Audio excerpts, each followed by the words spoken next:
Hello guys, welcome back to my YouTube channel. This is Hina and आज हम पढ़ने वाले हैं अमेंडा।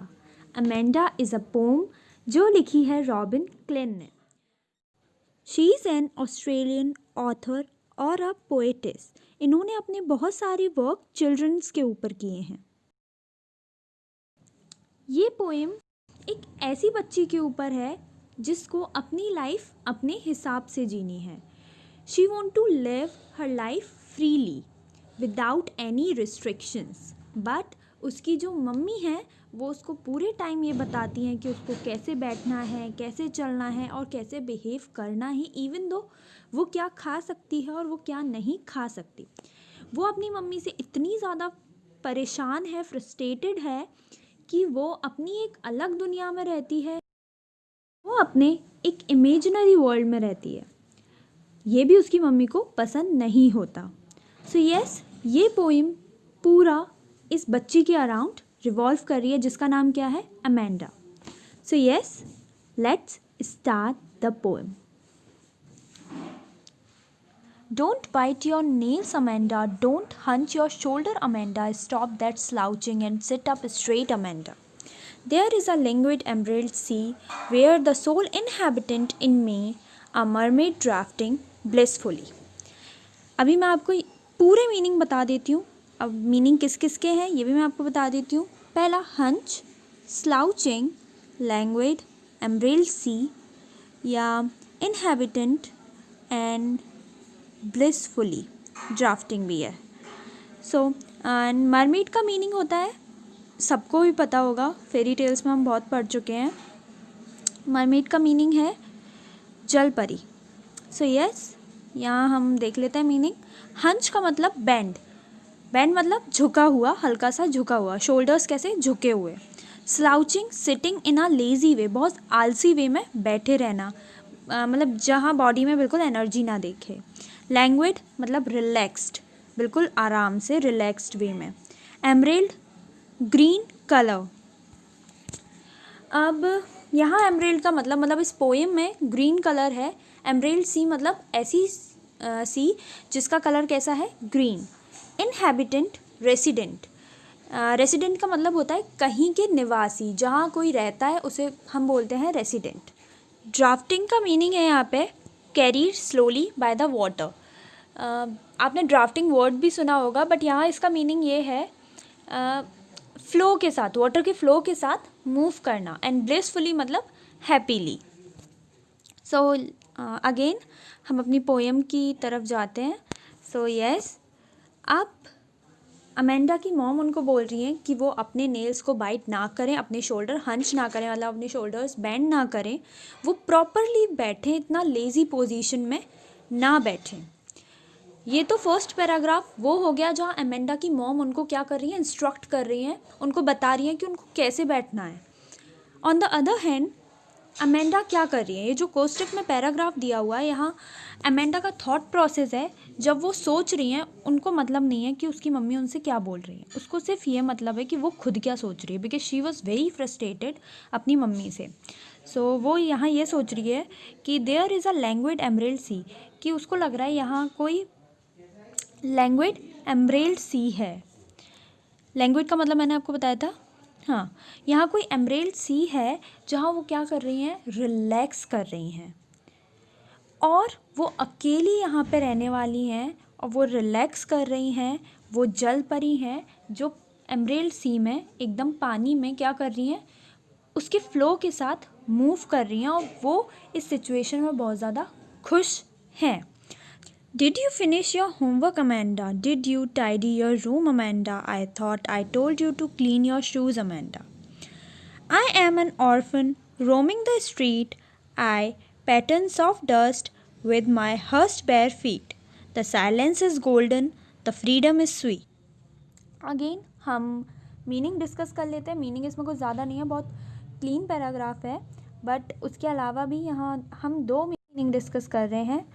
वो हैं orphan, many of you know that, I think so, orphan, and another is hushed, and golden यहाँ the silence and golden, इसका मैं मीनिंग आपको जब मैं आपको बताऊँगी, ये डिस्कस करूँगी मैं तभी बता दूँगी.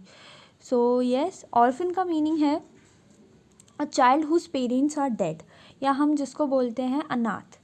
और हस्ड मतलब क्वाइट एंड स्टिल प्लेस, जो बिल्कुल शांत हो, जहाँ कोई आवाज़ ना आ रही हो, बिल्कुल शांत जगह. तो यस, यहाँ ये मीनिंग है. अगेन हम पैराग्राफ पे आते हैं. Did you finish? हाँ, तो यहाँ पे अगेन अमेंडा की मॉम उनको इंस्ट्रक्ट कर रही हैं कि क्या उन्होंने, इंस्ट्रक्ट भी नहीं हम बोल सकते हैं, उनको कंटिन्यूस एक चीज़ बोल रही हैं. उनको कंटिन्यूस बोल रही हैं कि क्या तुमने अपना होमवर्क किया है, क्या तुमने अपना रूम साफ़ किया है. और वो ये बोलती हैं कि मैंने तुम्हें शूज़ साफ़ करने के लिए भी बोले थे, शूज़ क्लीन करने के लिए भी बोले थे, क्या तुमने वो किए हैं. तो वो कंटिन्यूस उनसे क्या कर रही हैं, क्वेश्चन पूछ रही हैं, कांस्टेंट क्वेश्चन पूछे जा रही हैं, क्योंकि अमेंडा क्या नहीं कर रही, उनको रिप्लाई नहीं दे रही. तो अगेन उनकी मॉम भी फ्रस्ट्रेट हो रही हैं और वो उनसे कंटिन्यूस क्वेश्चन पूछ रही हैं. यहाँ पे फिर अमेंडा अपने इमेजिनरी वर्ल्ड में जाते हुए, I am N orphan roaming the street, वो ये सोच रही हैं कि मैं ऑर्फन हूँ, मतलब मेरे मॉम डैड नहीं है. So she was in that state of mind कि उनको अपने मम्मी पापा भी नहीं चाहिए. वो उस स्टेट ऑफ माइंड में है कि उनको ये लग रहा है काश मेरे मम्मी पापा नहीं होते, तो मैं आज फ्रीली किसी भी स्ट्रीट पे या किसी भी गली में घूम रही होती, बेयर फीट, नंगे पैर, और जो सॉफ्ट मड पड़ी होती है या सॉफ्ट डस्ट पड़ी होती है उस पर कुछ भी पैटर्न्स बना रही होती. एंड फिर ये बोलती हैं the silence is golden, the freedom is sweet. यहाँ इनका मीनिंग ये है कि साइलेंस गोल्डन होता है. वो क्यों बोल रही हैं, क्योंकि उनका मीनिंग यहाँ पे है साइलेंस इज़ प्रीशियस. उनको बहुत कम ऐसा होता है कि उनको बहुत शांत माहौल मिलता है. तो she was very fond of silence. तो she is saying silence is golden and freedom is sweet. उनको फ्रीडम कैसी लग रही है, बहुत प्यारी लग रही है, बहुत स्वीट लग रही है, क्योंकि उनकी नज़र में उनको फ्रीडम नहीं मिलती है. Don't eat that chocolate, Amanda. Remember your acne, Amanda. Will you please look at me when I am speaking to you, Amanda? I am Rapunzel. I have not a care. Life in a tower is tranquil and rare.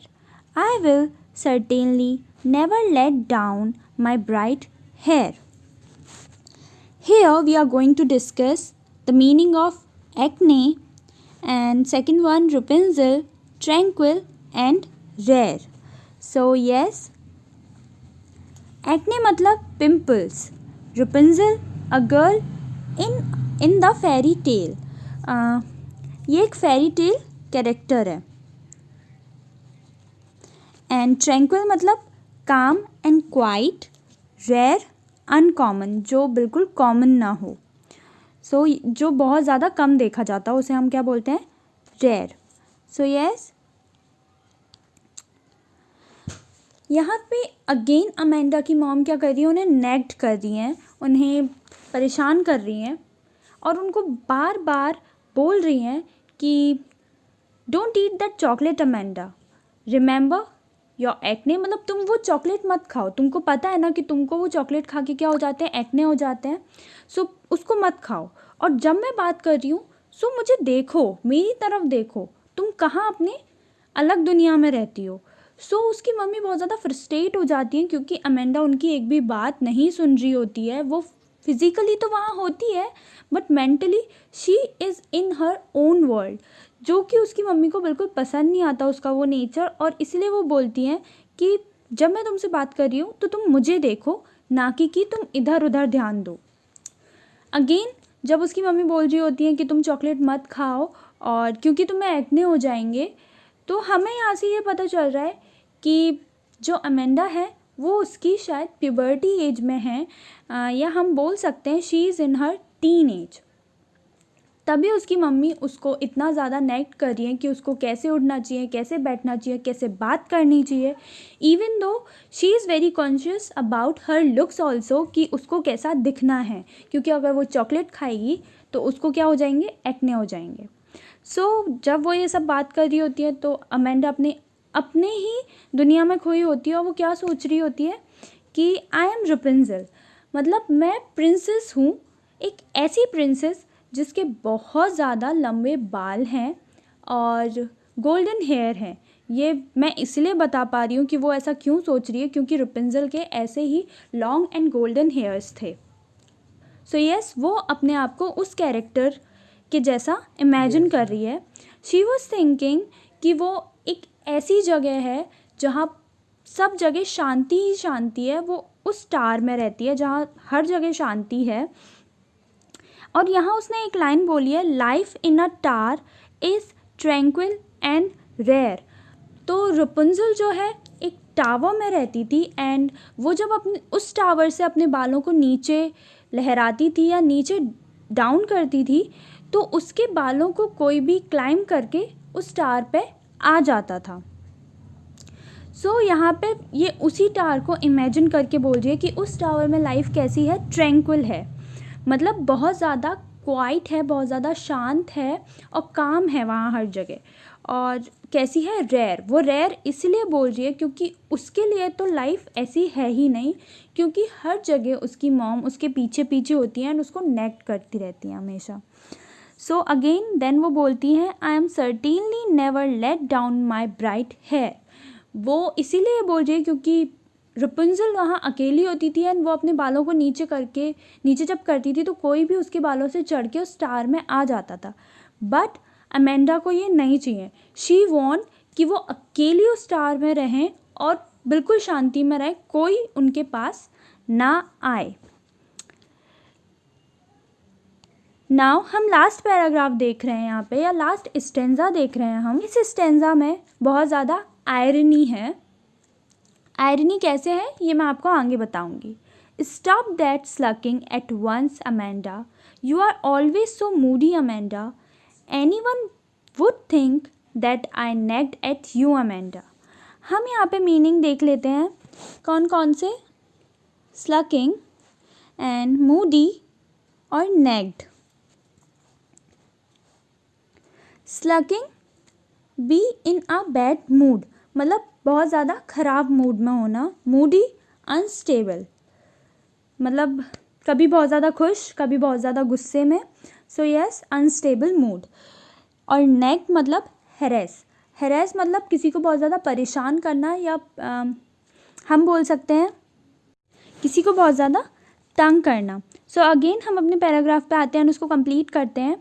Amanda की mom यहाँ पे उनको बोल रही हैं कि हमेशा इतने ख़राब मूड में मत रहा करो अमेंडा, और तुम हमेशा ही ऐसे रहती हो, तुम बहुत ज़्यादा मूडी हो, जब तुम्हें जो करना होता है तुम वही करती हो। और प्लीज़ अगर तुम ऐसे ख़राब मूड में रहोगी तो किसी को भी ये देख के लगेगा कि शायद मैं तुम पे चिल्ला रही हूँ या मैं तुमको इरिटेट कर रही हूँ। और नेग्ड, हमने नेग्ड का मीनिंग देखा था, या मैं तुमको परेशान कर रही हूँ, हरेस कर रही हूँ। सो प्लीज़ ऐसे बैड मूड में मत रहो।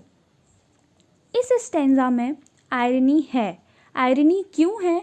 क्योंकि अमेंडा क्यों थी बैड मूड में? वो इसीलिए थी क्योंकि उसकी मम्मी उस पर चिल्ला रही हैं विदाउट एनी पर्टिकुलर रीज़न। उसको बस ऐसा लग रहा है कि उसकी मम्मी उसको मॉनिटर कर रही हैं और उसकी मम्मी उसको इंस्ट्रक्ट कर रही हैं कि उसको ऐसे रहना है, वैसे रहना है, but she don't want that. और इसीलिए उसका मूड बहुत ज़्यादा क्या है, ख़राब है। ऑन द अदर हैंड उसकी मम्मी क्या सोच रही है कि मैं तो इससे ऐसा कुछ कह भी नहीं रही हूँ और फिर भी इसका मूड ख़राब है। बट ऐसा नहीं है, उसकी मम्मी उसको तंग कर रही है इसलिए उसका मूड ख़राब है। सो यस, इस स्टेंजा में हमें आयरनी देखने को मिलती है कि जो वो उसकी मम्मी सोच रही हैं वो गलत है, बट वो कहीं ना कहीं सही भी है। किसके पॉइंट ऑफ व्यू से? अमेंडा के पॉइंट ऑफ व्यू से। Yeah guys, this is the end of this poem. Please let me know if you have any queries regarding this or any questions. Please let me know. Write the questions in the comment section. And thank you so much guys for all your love and support. I know मैंने कई time से कोई भी video drop नहीं की है. So thank you for all your love and support. And please guys keep doing that. And most importantly, if you want कि मैं इसके important questions के ऊपर वीडियो बनाऊँ, so please let me know in the comment section. So yes, don't forget to like, comment, share and subscribe. and please guys take care. Bye bye.